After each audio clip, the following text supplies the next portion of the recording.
in a reason to bomb the region.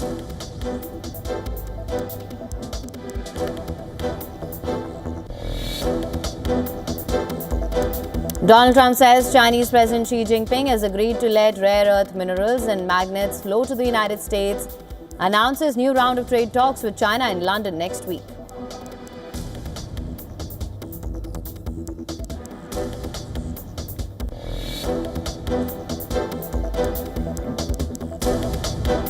Israeli military announces the deaths of 4 soldiers in Gaza, saying it needs thousands more troops to repress its offensive. Just as Prime Minister Netanyahu's coalition faces prospects of collapse over ultra-Orthodox conscription.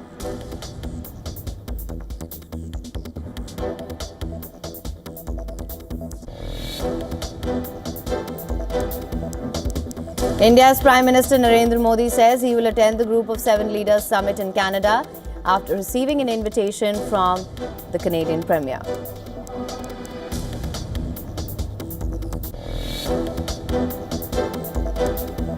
.4 magnitude earthquake jolts northern Chile with its epicenter located 54 kilometers in Atacama region. Authorities report no significant damage, injuries or deaths. Risk of tsunami also ruled out.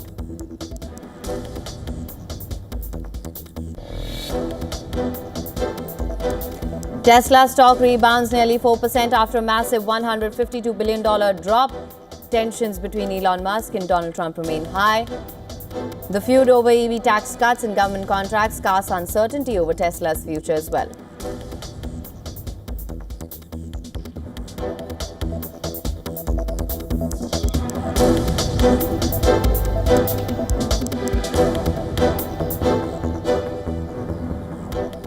Now, amidst a bitter feud with billionaire Elon Musk, US President Donald Trump has said that he would consider terminating government contracts with Musk's businesses. Speaking to reporters on board Air Force One, Trump said that he would look at everything and terminate contracts if it is fair for Musk and for the country. Well, we'll take a look at everything. I look at everything. He's got a lot of money. He gets a lot of subsidy. So we'll take a look at that. Only if it's fair. Only if it's fair for him and for the country. I would certainly think about a deal, but it has to be fair. Trump also denied that he had any plans to speak to Musk, saying that he was not even thinking about that. Trump said that Musk had lost his mind and added that he was very busy working on Russia, China and Iran, and that he wished Elon well. No, I don't have any plans. Somebody made a mistake. A lot of reporters have been calling me. I didn't call any reporter. A lot of reporters, they asked me the same question. No, I don't. I'm not even thinking about that. I've been so busy working on China, working on Russia, working on Iran, working on so many that I'm not thinking about Elon. You know, I just wish him well. Amidst reports that Trump was considering getting rid of the Tesla car he purchased earlier this year, the car was seen parked outside the White House. Trump had purchased the red Tesla in a show of support for Musk amid anti-Tesla protests. Meanwhile, in his latest post on X, Elon Musk floated the idea of creating a new political party in America. Musk was responding to the results of a poll he held on X, where 80% had voted in favor of creating a new party. Meanwhile, US House Speaker Mike Johnson has said that he hopes Musk and Trump would reconcile their differences.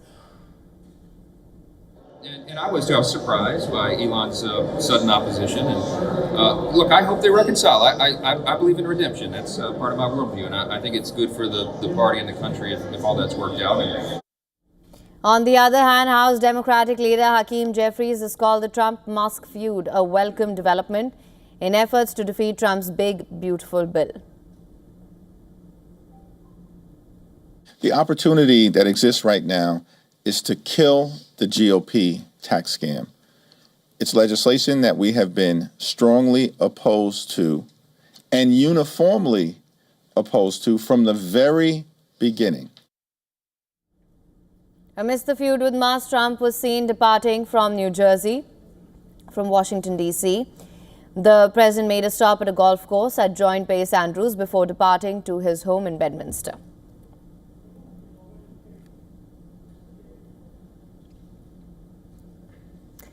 All right, and of course, as we all know, the news between Trump and Elon Musk's fallout, it's grabbed eyeballs from across the globe. But what is at the center of this very public fallout between two powerful men in American politics and business? The rift began making headlines on the 27th of May. That is when Tesla and SpaceX CEO Elon Musk made his first critical remark on record about the big, beautiful bill. Musk in a media interview said that he was disappointed with the bill and that the massive spending increases deficit, which then undermines the work of DOGE, a department that he was responsible for. In the days that followed, Musk had called the bill a disgusting abomination, urged Americans to kill the bill via his social media posts. The issue that Elon Musk has singled out in the bill, is that the sum total of its key tax cut provisions and decrease in government spending does not amount to a decrease in deficit. On the contrary, it increases the deficit, thereby requiring the administration to push the debt ceiling further.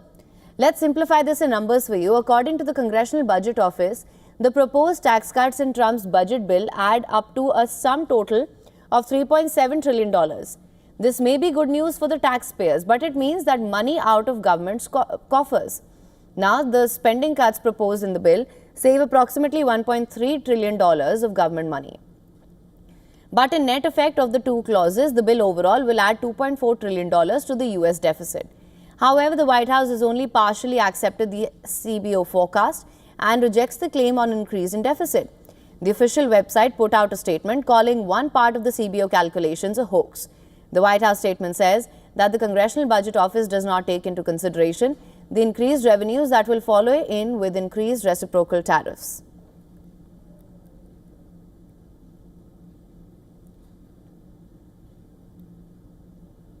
As the Russia-Ukraine war shifts gears and becomes more deadly, Moscow is planning for the future. Russia isn't slowing down, it's shifting into overdrive. As Western support surges for Ukraine, Moscow is building more missiles faster than ever before. And our next story explains if this is a prelude to the firepower on a scale Europe hasn't seen in decades. Take a look.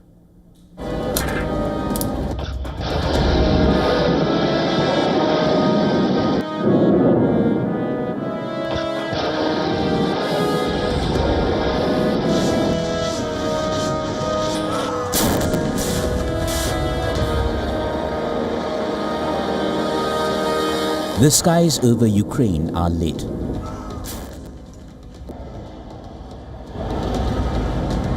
Missiles are screaming across the night sky.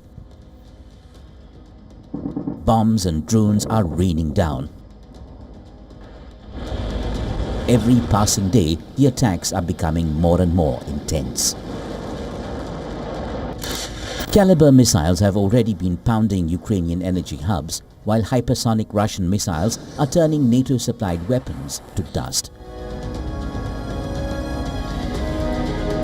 But the Russian arsenal isn't depleting. Ukraine now says Russia holds stockpiles of 700 ballistic missiles.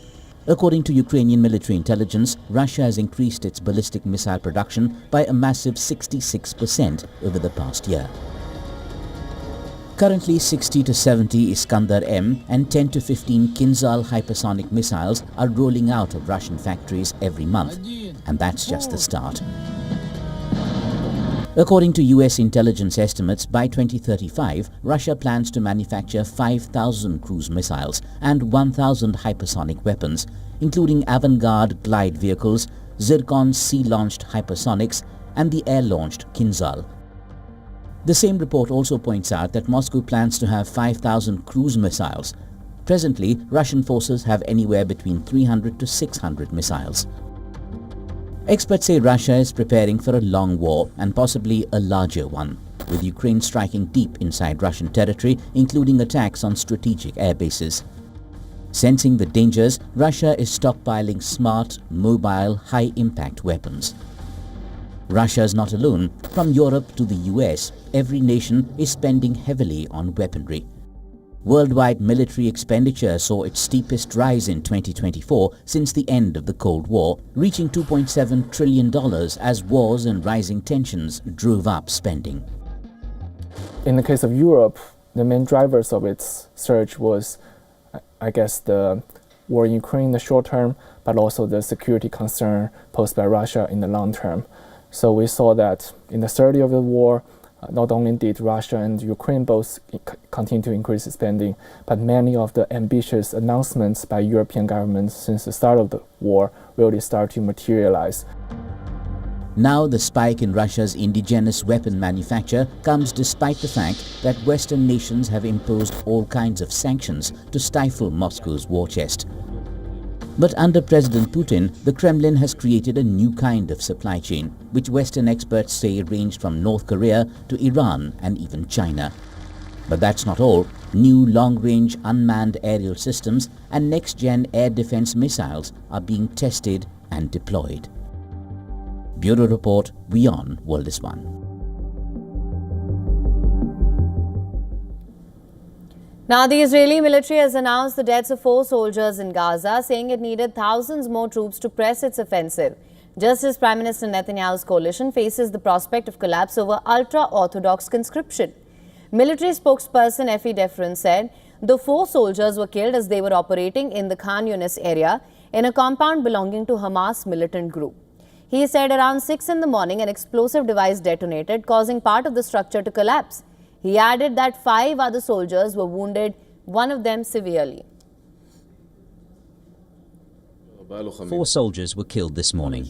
First Sergeant Yoav Raver from the Yahalom unit, Sergeant Major in Reserve Chen Gross from the Magellan unit, and 2 more soldiers whose names have not yet been released. The announcement was made to all the families. May their memory be blessed. In addition, 5 soldiers were wounded, 1 seriously and 4 moderately.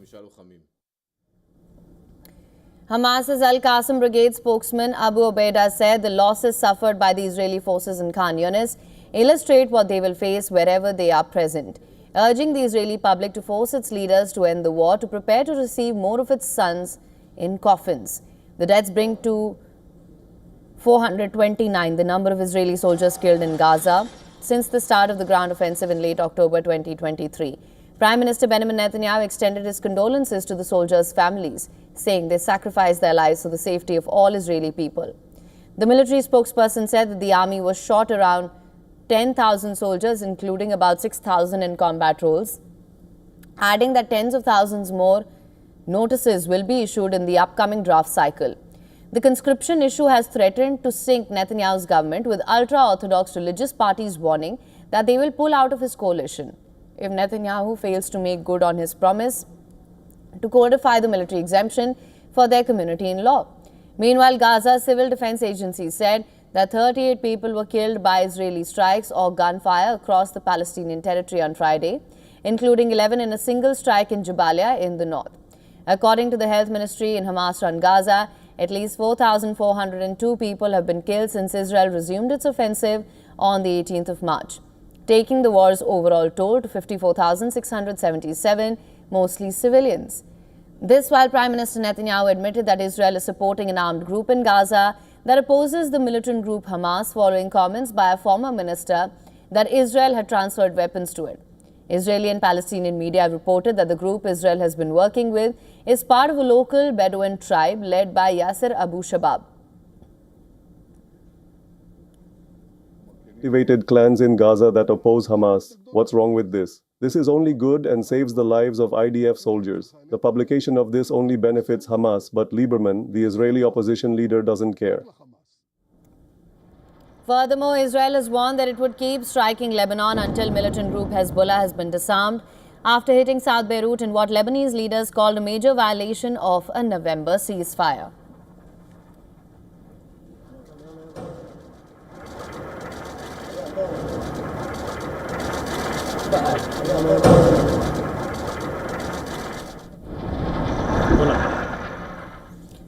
Now, the dehorning of rhinos has massively reduced poaching globally by nearly 80%. A new study is basing its findings on a study that it carried out in South Africa. South Africa is home to most of the world's rhinos, including the critically endangered black rhino.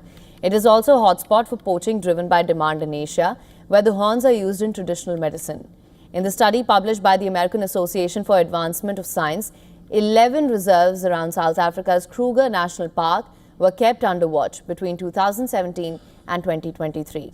In this period, 1,985 rhinos were poached in the reserves in the Greater Kruger area, Nearly $74 million was spent mostly on reactive law enforcement measures that netted around 700 poachers.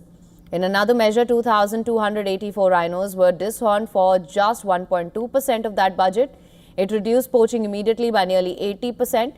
Rhino horn is highly sought after on the black market, where it's priced by weight rivals that of gold and cocaine. Alongside ivory, the horns are coveted status symbols or used in traditional medicine for supposed aphrodisiac properties. In South Africa, rhino poaching remains high. 103 rhinos were killed in the first 3 months of 2025, and last year 420 rhinos were lost. In recent decades, rhino populations have collapsed in Asia and Africa due to poaching and habitat loss. Black rhinos are listed by the International Union for Conservation of Nature as critically endangered.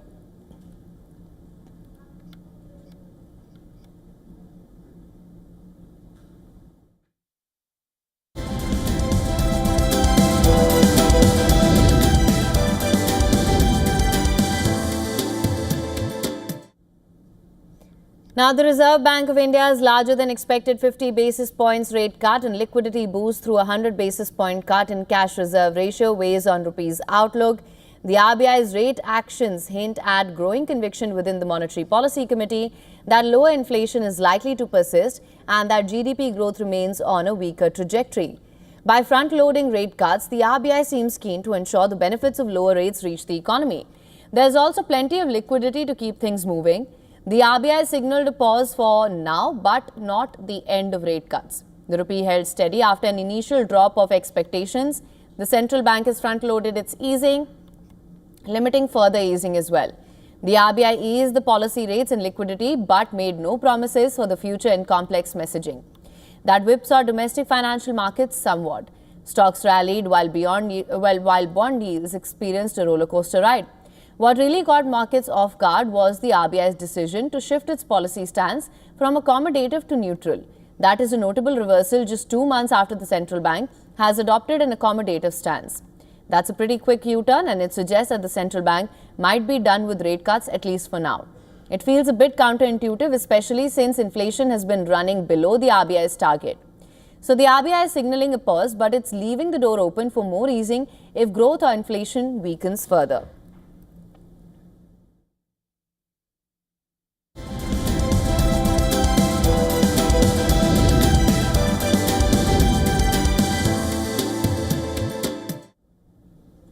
Now, first-time French Open champion will be crowned later today when world number 1 Aryna Sabalenka takes on world number 2 Coco Gauff at Roland Garros. This could be a career-defining match for both players. Gauff and Sabalenka are locked at 5-5 in their rivalry. They're tied 1-1 at Grand Slam level. Gauff stormed back from a set down to defeat Sabalenka in the 2023 US Open final. That remains her only Grand Slam title. Meanwhile, Sabalenka has won 3. The Belarusian avenged that defeat at the very next Grand Slam with a straight sets win in the 2024 Australian Open semi-final. And she would go on to win that tournament. They are also split in the meetings on clay. Gauff won their first clash on the surface at the 2021 Rome Masters. Sabalenka evened the score just last month, prevailing in Madrid. Yeah, as you said, it was a big match and it felt like a final, but I know that the job is not done yet, and I have to go out there on Saturday and I have to fight and I have to bring my best tennis and I have to, work for that title, especially if it's going to be Coca. I'm ready. I'm ready to go out and I'm ready to fight and I'm ready to do everything it's gonna take to get the win. Obviously, she's someone who has great big shots, and she's going to come out aggressive. She's going to come out swinging, and I think I just have to expect that and, do my best to kind of counter that. I think the past experience that I played her we had some up and down matches. We had some I've won straight sets and her vice versa. So, anything can happen on Saturday, but I'm looking forward to it. And, it's glad to be going up against the world number 1 too.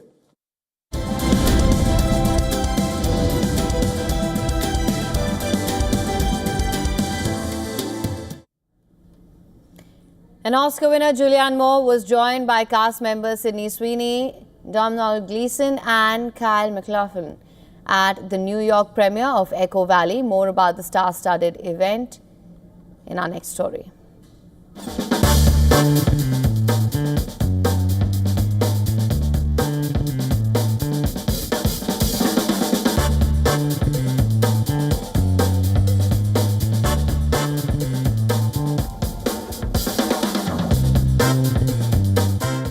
was interested. I mean, I was interested in her predicament. I was very interested in this relationship.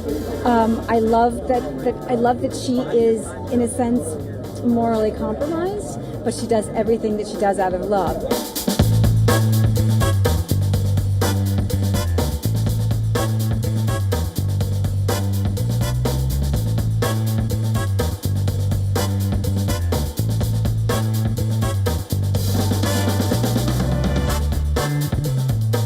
Every cast member that came to the set was they came with such enthusiasm and passion, and they were just full of ideas. So yeah, I think that collaborative spirit really set the tone, and that's partly just Julie, because your lead actor sets the tone with the director.